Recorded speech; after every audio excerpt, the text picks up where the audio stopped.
أعوذ بالله من الشيطان الرجيم بسم الله الرحمن الرحيم اعلموا أن الله يحيي الأرض بعد موتها قد بينا لكم الآيات لعلكم تعقلون إن المصدقين والمصدقات وأقرضوا الله قرضا حسنا يضاعف لهم ولهم أجر كريم والذين آمنوا بالله ورسله أولئك هم الصديقون والشهداء عند ربهم لهم أجرهم ونورهم والذين كفروا وكذبوا بآياتنا أولئك أصحاب الجحيم اعلموا أنما الحياة الدنيا لعب ولهو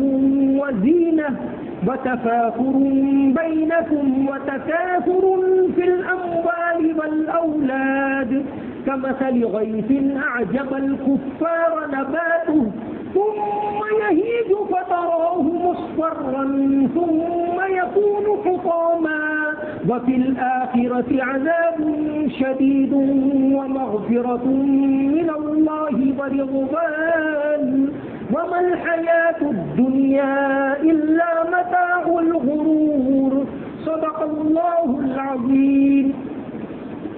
جان لو اللہ تعالیٰ زمین کو اس کے مردہ ہونے کے بعد زندہ کرتا ہے. ہم تمہارے لیے آیتوں کو کھول کھول کر بیان کرتے ہیں تاکہ تم عقل سے کام لو. یقین جانو کہ صدقہ دینے والے مرد اور صدقہ دینے والی عورتیں اور جنہوں نے اللہ کو اچھا قرض دیا ان کے لیے کئی گنا کیا جائے گا اور ان کے لیے باعزت اجر ہوگا. جو لوگ اللہ پر اور اس کے رسولوں پر ایمان لائے وہی لوگ صدیق ہیں اور شہید ہیں ان کے رب کے نزدیک. ان کے لیے اجر ہوگا اور ان کی روشنی ہوگی. اور جن لوگوں نے کفر اختیار کیا اور ہماری آیتوں کو جھٹلایا وہی دوزخ والے ہوں گے. جان لو کہ یہ دنیاوی زندگی کھیل کود ہے اور ظاہری سجاوٹ ہے اور آپس میں ایک دوسرے کے اوپر فخر کرنا ہے اور آپس میں ایک دوسرے کے اوپر مال اور اولاد میں بڑھنا ہے.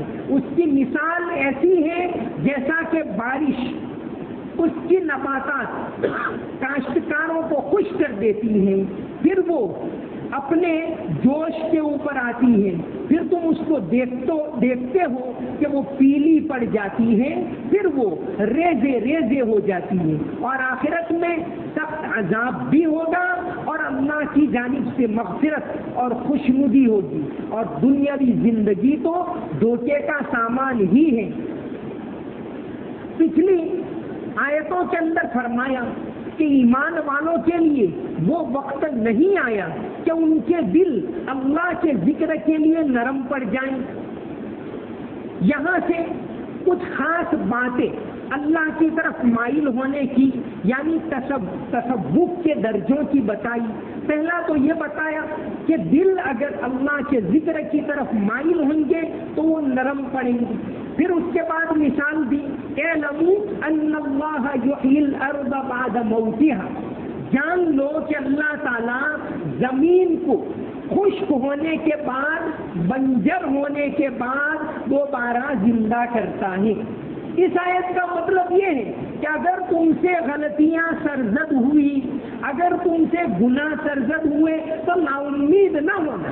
جیسے زمین ایک مرتبہ بالکل بنجر ہو جاتی ہے بارش ہوتی ہے دوبارہ وہ لہلہا اٹھتی ہے.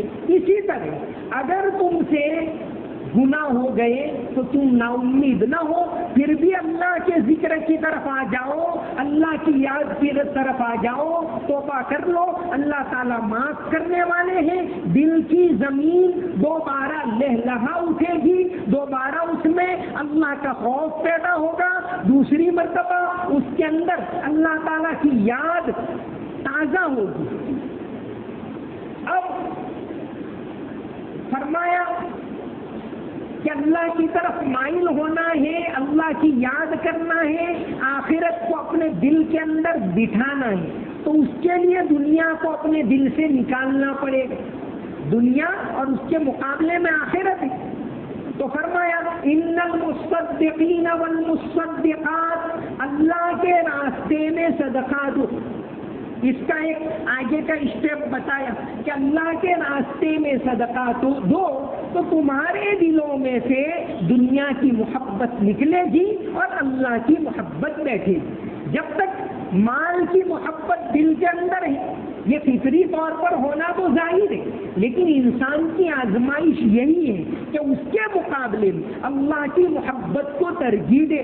تو فرمایا ان المصدقین والمصدقات، صدقہ دینے والے مرد اور صدقہ دینے والی عورتیں. دین اسلام میں یہاں سب میں مومنین والمومنات آیا، یہاں آیا مصدقین والمصدقات.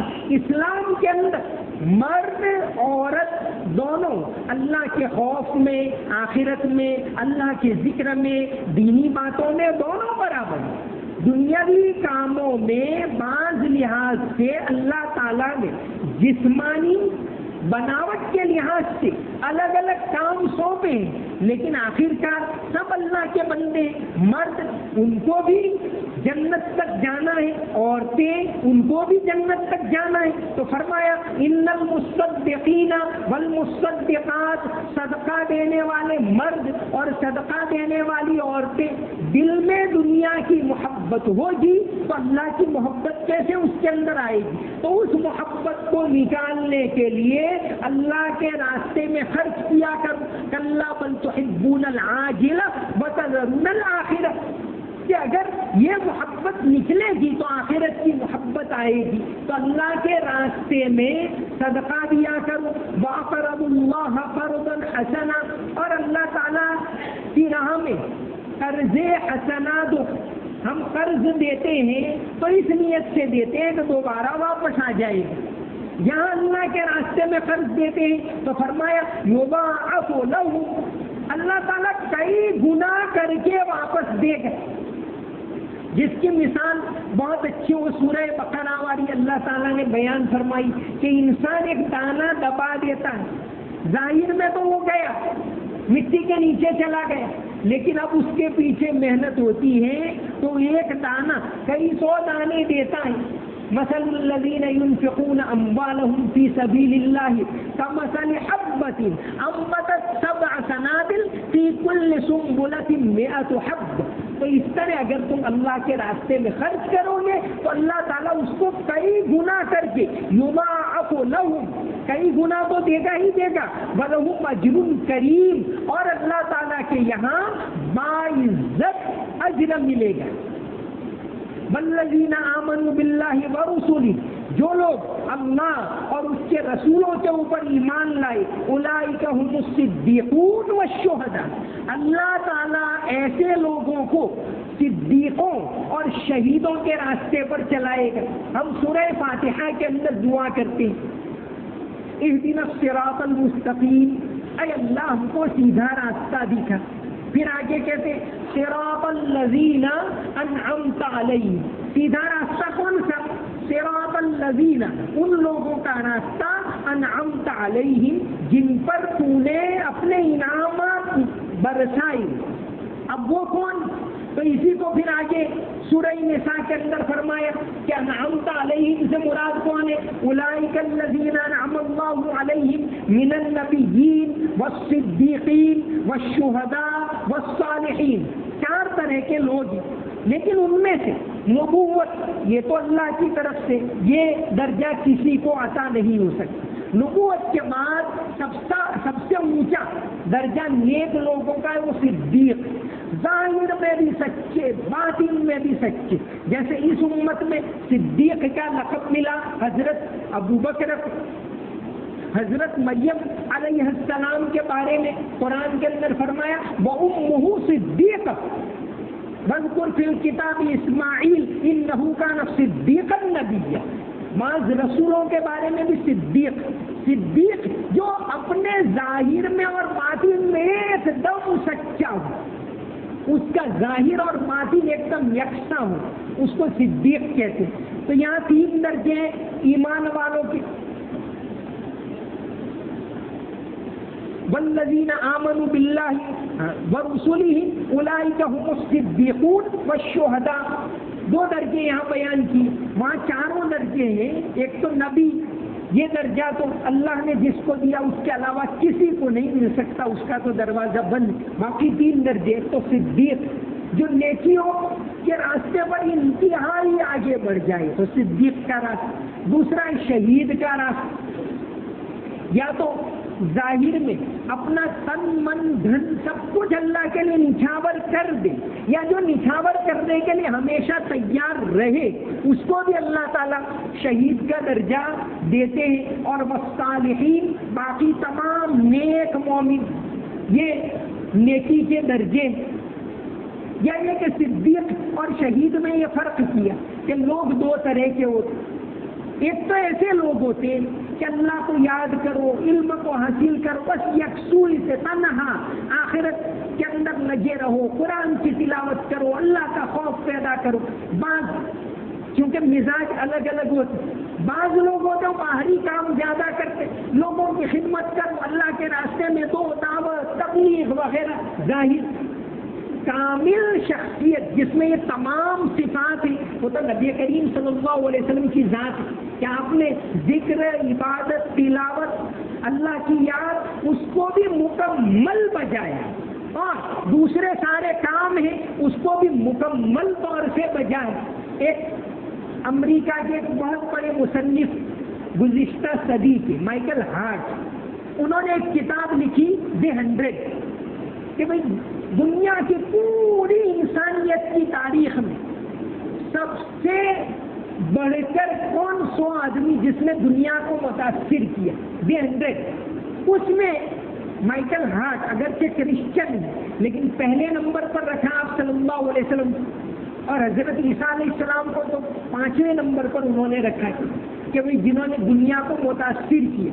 تو آپ صلی اللہ علیہ وسلم کے بارے میں اس نے یہی لکھا ہے کہ ایک طرف آپ نے عبادت، ریاضت اس کو بجا لائے، تو دوسری طرف لوگوں کے حقوق، لوگوں کے ساتھ مل جل کر رہنا اور ساری دنیاوی باتیں، دونوں کے اندر آپ نے بیلنس رکھا۔ یہ بات مائیکل ہارٹ نے اپنی کتاب دی 100 کے اندر لکھی، آپ کی اس صفت کو خاص طور سے اجاگر کیا کہ عبادت تو صرف اسی کے اندر لگ جائے، باقی سب بھول جائے، یہ نہیں، دوسروں بندوں کے حقوق میں لگ جائے اور عبادت کو بھول جائے، یہ بھی نہیں، دونوں میں بیلنس۔ اب یہاں یہ فرمائے گا صدیق، صدیق وہ ہے جس کے اندر اللہ کا خوف پھوٹ پھوٹ کر بھرا ہے، بس اس کا دل اللہ کی طرف مائل۔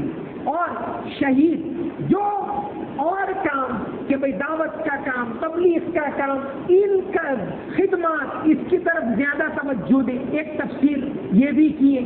تو بہرحال یہ نیک لوگوں کے درجے ہیں۔ تو جب اللہ کے ذکر کی طرف مائل ہو جاؤ گے، توبہ کرو گے، اللہ کے راستے میں خرچ کرو گے اور اس راستے میں آگے بڑھو گے، تو اللہ تعالیٰ ان درجوں تک پہنچائے گا اور اللہ تبارک و تعالیٰ اس کے ذریعے جنت تک پہنچا دے گا۔ لہم اجرہم ونورہم، اللہ تعالیٰ اجر عطا کرے گا اور اللہ تعالیٰ وہ روشنی جس کا ذکر آیا وہ عطا کرے گا۔ اس صورت میں نور کا ذکر بار بار آیا کہ وہ نور، وہ روشنی، یہاں اس آیت کے اندر بھی آیا، شروع میں بھی آیا اور بالکل آخری آیت کے اندر بھی، یؤتکم کفلین من رحمتہ ویجعل لکم نورا تمشون بہ ویغفر لکم۔ ایک تو ہوتی ہے ظاہری روشنی، ایک ہوتی ہے دل کی روشنی، دل کی آنکھ جس کی کھل جائے، جو اللہ کو پہچان لے۔ تو دنیا میں اللہ تعالیٰ دل کی روشنی عطا کریں گے اور آخرت میں اللہ تعالیٰ وہ روشنی جس کے ذریعے وہ پار کر کے جنت تک چلا جائے گا، وہ روشنی اللہ تبارک و تعالیٰ ایسے لوگوں کو عطا کریں گے جو اللہ کا ذکر کریں، جو اللہ کی طرف مائل ہوں، اپنے ایمان کو پختہ کریں، توبہ کریں، اللہ کے راستے میں خرچ کریں، تو اللہ تعالیٰ ان کو ایسے راستے کی طرف پہنچا دیں گے جس کے ہم بار بار دعا کرتے اہدنا الصراط المستقیم، تو اس تک پہنچنے کا یہ ذریعہ ہے۔ اب آگے کی آیت کے اندر دنیا کی زندگی کی مثال ایک آیت میں بیان کیے، بہترین مثال بیان کی اور بتایا کہ بھئی دنیا ہے وہ لگی رہنے والی ہے، دنیا کی رونق بھی ہے، ساری چیزیں ہیں، بیوی بچے بھی ہیں، ان سب کے اندر رہ کر تم کو اللہ کی عبادت اور یہ سارے کام کرنا ہے۔ تو فرمایا اعلموا، جان لو، انما الحیات الدنیا، کہ یہ دنیاوی زندگی لعب و لہو، کھیل کود ہے، وزینت، ظاہری سجاوٹ ہے، وتفاخر بینکم، ایک دوسرے کے اوپر فخر کرنا ہے کہ میں شادی میں زیادہ خرچ کروں تو وہ کہتا ہے میں خرچ کروں، میری ٹائلس اچھی تو وہ کہتا ہے میری ٹائلس اس سے اچھی، میں اے سی لگاؤں تو میں اس سے اچھا لگاؤں، اس میں آپس میں فخر ہے۔ الہاکم التکاثر حتی زرتم المقابر، یہ چیزیں تو قبر تک ساتھ رہے گی۔ اعلموا، جان لو، انما الحیات الدنیا، یہ دنیاوی زندگی لعب و لہو، کھیل کود ہے، وزینت، اور ظاہری سجاوٹ ہے، وتفاخر بینکم، اور آپس میں ایک دوسرے کے اوپر فخر کرنا ہے، وتکاثر فی الاموال والاولاد، مال اور اولاد میں ایک دوسرے سے بڑھنا ہے۔ اب پھر اس کی مثال آگے بیان کرتے ایک اچھے انداز میں۔ پہلے یہ کہ دنیاوی زندگی کیا ہے، تو فرمایا 5 چیزیں، لعب و لہو، کھیل کود۔ امام راضی نے اسی آیت کو ایک اسٹیپ بائی اسٹیپ بتایا کہ جب بچہ چھوٹا ہوتا ہے، 5 7 8 10 سال کا ہوتا ہے، اس کے لیے وہی کھیل کود، اس کو اگر کھیل میں لگے تو کھانے کی بھی پڑی نہیں ہوتی، اس کو بلانا پڑتا ہے کھانے کے لیے۔ پھر آگے بڑھے، وزینت، اب ذرا 15 20 سال کا ہوا، اب ذرا زینت، کپڑے ذرا اچھے ہونے چاہیے، ساری چیزیں اچھی ہونی چاہیے، میں باہر جاؤں تو ذرا اچھا دکھوں۔ اب پھر وہ اسٹیپ آتا ہے، پھر آتا ہے وتفاخر بینکم، آپس میں ایک دوسرے کے اوپر فخر کہ میری بائک اچھی ہونی چاہیے، میری کار اچھی ہونی چاہیے، یہ بس یہی دنیاوی زندگی۔ دنیاوی زندگی یہ کھیل کود کا نام ہے، اور اسی میں آخر کار دنیا کی زندگی ختم ہو جاتی کہ ابھی یہ کر لوں، ابھی یہ کر لوں، ابھی یہ حاصل کر لوں۔ تو یہ دین اسلام کے اندر اس طرح نہیں ہے۔ مولانا محمد تقی عثمانی صاحب نے ایک وہ جو بیانات کرتے ہیں، ان بیانات کو جمع کر کے، کیونکہ وہ تو ہے بہت انٹرنیشنل پرسنالٹی، بہت بڑے آدمی ہے مولانا تقی عثمانی صاحب، تو ان کی تقریروں کا مجموعہ ہے اصلاحی خطبات۔ ایک تو عام تقریر کرنے والے ہوتے ہیں، ہمارے جیسے 2 4 باتیں بول دی، بات ختم، اور بڑے لوگ ہوتے ہیں ان کی باتیں بہت بڑی ہوتی، تو ان کی کتابیں اصلاحی خطبات، ان تقریروں کو جمع کر کے اب تک 23 24 جلدیں آ چکی ہیں ان کی تقریروں، اور ہر تقریر ایک سبق دینے والی ہو کہ بھئی کھانے کے بارے میں تو پوری تقریر اسی کے اوپر، سفر کے بارے میں تو پوری تقریر اس پر، شادی کے بارے میں تو پوری شریعت کی باتیں اس میں بیان کر۔ یہ مجموعہ ایسا ہے اور آسان اردو میں ہر گھر میں ہونا بھی چاہیے اور اس کو پڑھنا بھی چاہیے۔ موبائل پر میسج پڑھنے کے لیے تو ہمارے پاس بہت وقت ہے، اور ہمارے بچوں کے پاس کتابیں، چاہے وہ دینی کتابیں ہوں چاہے وہ دنیاوی کتابیں ہوں، ان کو پڑھنے کے لیے ہمارے بچوں کے پاس وقت نہیں ہے، اور آج اسی وجہ سے یہ دن ہم دیکھ رہے ہیں۔ اس کے لیے وقت نہیں ہے ہمارے بچوں کے پاس، اس کے لیے بچے وقت نکالیں، وہ پڑھیں، خوب پڑھیں۔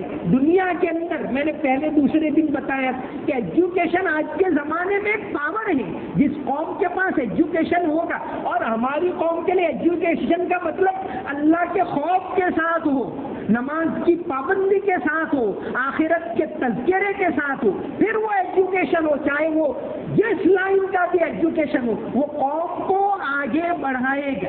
تو مولانا کے یہ خطبات ہیں بہت اچھے، ہر گھر کے اندر ہونے چاہیے اصلاحی خطبات۔ اس کے اندر انہوں نے کہ بھئی یہ دنیا میں کتنا لے سکتے ہیں کتنا نہیں، تو انہوں نے مثال دی کہ بھئی گھر بناتے ہیں، ایک تو ہے رہائش، گھر ہے رہنے کے لیے، آپ نے کچا اوپر پترے ڈال دیے تو بھی مقصد تو پورا ہو جاتا، اس سے آگے بڑھ کر آسائش کہ تھوڑی سہولت مل جائے، تھوڑا پلاسٹر کر لیں، تھوڑا بہت، تو کہا یہاں بھی اجازت۔ اس کے بعد ہے تھوڑی آرائش کہ ذرا تھوڑا اچھا معلوم ہو، یہاں تک بھی ٹھیک ہے۔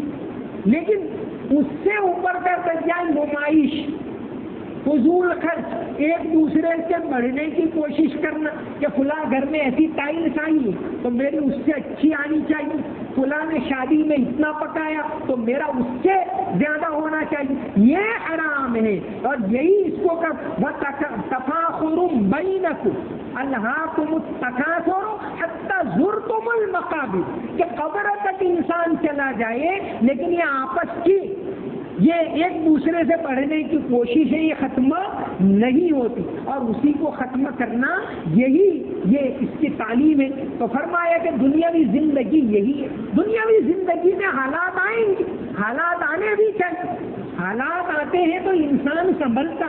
دین اسلام نے تو بیماری کو بھی اللہ کی نعمت بتائی۔ آدمی دنیا میں ایک حالت پر رہنے والا نہیں، آزمائش رہنے والی ہے، اما شاکرن و اما کفورا۔ کبھی کوئی آدمی مالی لحاظ سے آزمایا جاتا ہے، کوئی تندرستی کے لحاظ سے آزمایا جاتا ہے، کوئی اولاد کے لحاظ سے آزمایا جاتا ہے۔ اس مقام کے اوپر مفسرین نے ایک واقعہ جو لکھا ہے مثال کے طور پر کہ اللہ تعالیٰ آزماتے ہیں تو کیسے آزماتے۔ ام المومنین حضرت ام سلمہ کا واقعہ لکھا ہے۔ ام سلمہ رضی اللہ عنہ مکہ کے اندر شروع میں وہ اور ان کے شوہر اسلام لے آئے، اس کے بعد بے تحاشا تکلیفیں جھیلی، یہاں تک کہ حبشہ کی پہلی ہجرت بھی انہوں نے کی، بعد میں دوبارہ مکہ آ گئے، پھر مدینہ کی ہجرت کا وقت آیا۔ ابھی نبی کریم صلی اللہ علیہ وسلم نے ہجرت نہیں کی تھی، اور آپ نے صحابہ کو اجازت دے دی کہ بھئی اتنی ساری تکلیفیں یہاں ہیں، جس کو جانا ہو مدینہ جا سکتا ہے۔ حضرت ابو سلمہ یعنی ام سلمہ کے شوہر، کیونکہ ان کے بیٹے کا نام سلمہ تھا تو ان کو ام سلمہ کہتے تھے، ان کو ابو سلمہ کہتے، تو ابو سلمہ نے ہجرت کرنے کا ارادہ کر لیا۔ ام سلمہ بھی ساتھ تیار ہو گئی۔ ام سلمہ کے خاندان والوں نے ابو سلمہ کو کہا نہیں، تم کو جانا ہو تو جاؤ، ہم اپنی بیٹی کو نہیں لے جانے دیں گے۔ حضرت ام سلمہ کو کھینچ لیا، نہیں جانے دی، واپس لے گئے۔ ابو سلمہ بیچارے اکیلے ہجرت کر کے چلے گئے، گھر کا سامان لیا۔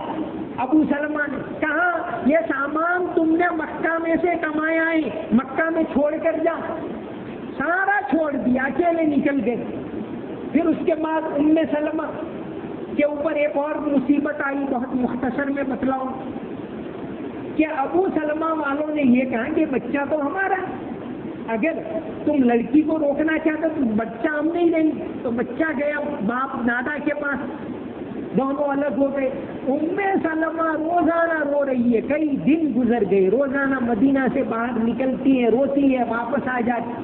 پھر بعض لوگوں نے سفارش کی تو پھر اجازت دی، ترس آیا۔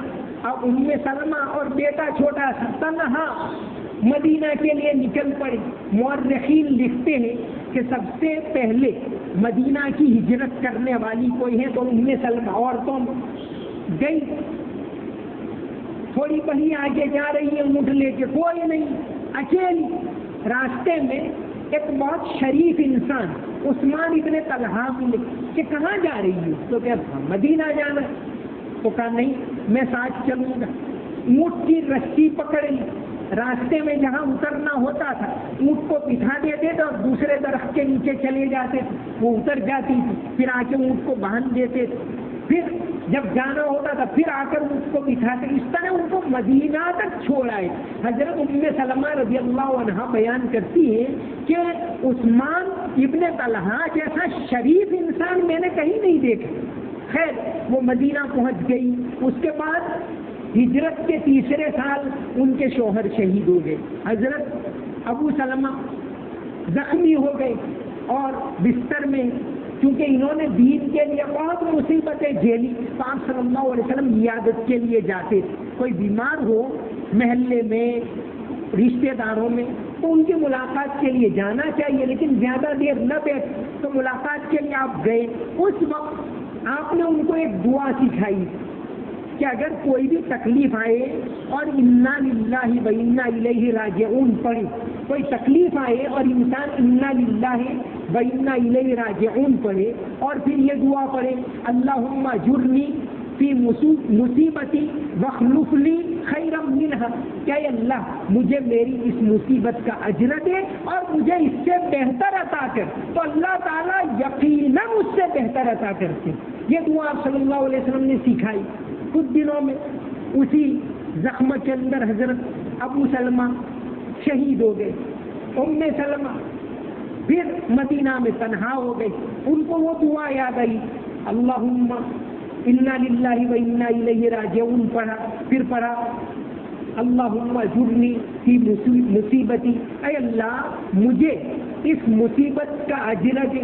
پھر آگے جو آپ صلی اللہ علیہ وسلم نے دعا سکھائی واخلف لی خیرا منہا، اور مجھے اس سے بہتر عطا کر. یہ الفاظ آئے تو ام سلمہ رک گئی کہ ابو سلمہ سے بہتر آدمی کون ہو سکتا ہے، لیکن چونکہ حضور نے دعا سکھائی تھی تو پڑھی. پھر یہی واقعہ پیش آیا کہ کچھ عرصے کے بعد نبی کریم صلی اللہ علیہ وسلم نے پیغام بھیجا. پھر پتا چلا کہ اللہ تعالیٰ نے ان سے بہتر. تو اگر مصیبت میں صبر کرے اور یہ دعا پڑھے تو اللہ تعالیٰ یقیناً اس کا بدلہ دیتے ہیں. یہ نبی کریم صلی اللہ علیہ وسلم کا فرمان ہے. تو فرمایا اعلموا انما الحیات الدنیا لعب ولہو، جان لو کہ دنیا کی زندگی کھیل کود ہے. ویسے بچوں کے لیے ان کا کھیل کود، ایک تو وہ کھیل کود جو گناہ کا کام جیسے شراب، جیسے جوا، اس کو تو روکنا چاہیے. یہ نہیں انل منکر میں شامل. ہم لوگ تو امر بالمعروف تو کر لیتے، سب ہم اس میں، ہم بھی آ گئے، آپ آ گئے، سب آ گئے. امر بالمعروف تو بہت اچھی طرح کر لیتے، میں آؤ نماز پڑھو تہجد پڑھو تو یہ ثواب ملے گا. یہ نہیں انل منکر کی بات آئی کہ بھائی کہاں کہاں ایسے جوئے کے ہیں، وہاں جانا چاہیے، وہاں سمجھانا چاہیے تو وہ ہم سب انجان ہو جائیں. یہ نہیں. ابھی یہ سنیچر کے دن کی ہی بات ہے، پرسوں کی ہی بات ہے. ہم کاکڑ پور کے اندر گئے تھے، یہ ایس ایس سی کے ایگزام چل رہی ہے، اس کے اندر گئے اور یہاں کے یہ ویٹرنری کے آفیسر ہیں، کلاس 1 آفیسر ڈاکٹر پٹیل صاحب، وہ ہمارے ساتھ. انہوں نے ایک بات نکالی. بیٹھے تھے وہاں اسپاٹ میں سے 3-4 گھنٹے بیٹھنا تھا. تو انہوں نے کہا کہ مولوی صاحب اگر برا نہ لگے تو پوچھوں ایک بات. میں نے کہا ایک نہیں، ضرور پوچھیں آپ، اس میں برائی کی کیا بات ہے. تو کہا کہ ہم تو صدیوں سے سنتے آتے ہیں کہ آپ لوگ سود سے بہت دور رہتے، لیکن آج کل تو ہم دیکھتے ہیں سب کا گھاٹا ہوتا ہے. میں نے کہا بات بالکل صحیح ہے، لیکن میں کہوں اس سے پہلے ایک اور پرنسپل صاحب بیٹھے ہوئے تھے، انہوں نے بات پکڑی، غیر مسلم. کہا نہیں، ہمارا 40 کا اسٹاف ہے، اس میں ایک ہی مسلم ہے، مکرانی صاحب. آج تک انہوں نے کہا کہ 1 بھی روپیہ سود کا نہیں لیا. پھر بات آگے بڑھی. میں نے ان کو کہا کہ بھئی یہ آج کے دور میں چونکہ حفاظت کی ضرورت ہوتی ہے، لوگ بینک میں رکھتے ہیں. آج بھی ہمارے اندر بہت بڑی تعداد ایسے وہ سود کے روپے استعمال نہیں کرتے، اس کا طریقہ جانکاروں سے پوچھ کر اس طرح دے دیتے، سود نہیں لیتے. پھر دوسری بات چلی کہ بھئی ایک بات تو انہوں نے کہا، ایک بات ہے شراب ہے اس سے آپ کے لوگ بہت دور، لیکن کہا کہ چھوٹی سی تعداد ایسی ہم دیکھتے ہیں کہ وہ آپ کی قوم کی شراب کے اندر اب مبتلا ہو رہی ہے. اور انہوں نے کہا اس میں بہرحال کچھ نہ کچھ سچائی تو موجود ہے. تو خیر کہنے کا مطلب یہ ہے، یہ اس طرح کے جو موقع ملتے ہیں بات چیت کے غیر مسلموں کے ساتھ، حکمت کے ساتھ غلط فہمیاں دور کرنے کا بھی اچھا موقع ملتا ہے. لیکن کہنے کا مطلب یہ کہ دنیاوی زندگی کھیل کود ہے. وہ کھیل کود بچوں کے لیے کون سے کھیل کود جائز ہیں، کون سے ناجائز ہیں وغیرہ انشاءاللہ آئندہ بتایا جائے گا. وما علینا الا البلاغ المبین. اللهم صل على محمد وعلى ال محمد وبارك وسلم. ربنا آتنا في الدنيا حسنة وفي الآخرة حسنة وقنا عذاب النار. رب اغفر وارحم وتجاوز عما تعلم انك انت العز الاکرم. یا اللہ ہمارے گناہوں کو معاف فرما، ہماری تمام غلطیوں کو معاف فرما. یا اللہ رمضان کا بابرکت مہینہ چل رہا ہے، رحمت کا عشرہ چل رہا ہے. یا اللہ تیری رحمت ہم سب پر نازل فرما. یا اللہ تیری رحمت نازل فرما. یا اللہ تیری رحمت کے اندر ہم سب کو ڈھانپ لے. یا اللہ تیری رحمت بہت وسیع ہے، ہم کو ڈھانپ لے، ہمارے گھر والوں کو ڈھانپ لے. یا اللہ تمام مسلمانوں کو تیری رحمت کے اندر ڈھانپ لے. عافیت عطا فرما، امن و امان عطا فرما، سکون والی زندگی عطا فرما، عزت والی زندگی عطا فرما. یا اللہ تیرے حبیب صلی اللہ علیہ وسلم کے تمام امتیوں کو ذلت سے بچا لے، ذلت والی زندگی سے بچا لے، عزت والی عافیت والی زندگی عطا فرما، امن والی زندگی عطا فرما. یا اللہ تمام مسجدوں کی حفاظت فرما، مسجدوں کو آباد فرما، مدرسوں کو آباد فرما. یا اللہ تمام مسلمانوں کو آباد فرما. یا اللہ ہر طرح کا خوف ہمارے دلوں میں سے نکال دے، صرف تیرا خوف نصیب فرما. یا اللہ مل جل کر ایک ہو کر حالات کے مقابلے میں کام کرنے کی توفیق عطا فرما. یا اللہ صحیح سمجھ عطا فرما، صحیح سمجھ عطا فرما. تو ہی ہمارا مددگار بن جا. یا اللہ اس ملک کے اندر تو ہی مددگار بن جا. یا اللہ اللہ اکبر کی آواز اس ملک کے اندر بلند رہے، ایسے فیصلے فرما. قرآن کی تعلیم اس ملک کے اندر زندہ رہے، ایسے فیصلے فرما. یا اللہ مسجدوں کو اور مدرسوں کو خوب آباد فرما. یا اللہ مسلمانوں کو دینی لحاظ سے، دنیاوی لحاظ سے، ہر لحاظ سے ترقی عطا فرما. تیرا خوف نصیب فرما. یا اللہ ملک کے اندر جو غلط فہمیاں پھیلائی جا رہی ہیں، یا اللہ ان غلط فہمیوں کو دور فرما.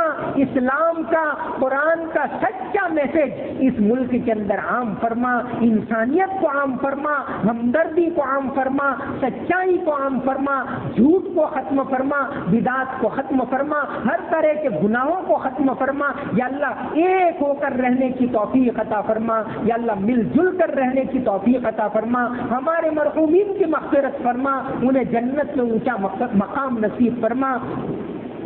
یا اللہ قرآن کی محبت نصیب فرما، قرآن کی عظمت ہمارے دلوں میں نصیب فرما.